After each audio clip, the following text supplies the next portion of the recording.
ఆంధ్రప్రదేశ్ పంచాయతీరాజ్ చట్టం 1994లో సెక్షన్ 26 అనేది సర్పంచ్ గారి యొక్క అధికారాలు మరియు విధులు సంక్రమించడం, అప్పగించడం మరియు సర్పంచ్ గారి కార్యాలయంలోని ఖాళీలను భర్తీ చేసే వాటి గురించి తెలియజేస్తుంది.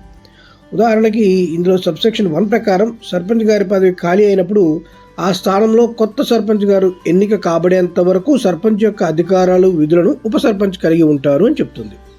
అలాగే ఇందులోనే సబ్సెక్షన్ 2 ప్రకారం వరుసగా 15 రోజుల పాటు సర్పంచ్ గారు గ్రామంలో లేకపోయినా, లేక సర్పంచ్ తన యొక్క అధికార విధులను నిర్వర్తించకుండా న్యాయస్థానం ఆంక్షలు విధించినా, లేక 15 రోజుల కన్నా ఎక్కువ కాలం సర్పంచ్ గారు తన విధులను నిర్వర్తించలేకపోయినా ఆ సమయంలో అతని అధికార విధులు ఉప సర్పంచ్కి సంక్రమిస్తాయంటూ ఈ యొక్క సెక్షన్ తెలియజేస్తుంది అన్నమాట. అలాగే ఇందులో సబ్సెక్షన్ 3 ఉంది. దీనిలో కూడా సర్పంచ్, ఉప సర్పంచ్ గారు ఇద్దరు కూడా అందుబాటులో లేని సందర్భాలు ఏర్పడినప్పుడు ఏ విధంగా తాత్కాలిక సర్పంచ్ని ఎన్నుకుంటారో కూడా తెలియజేస్తుంది.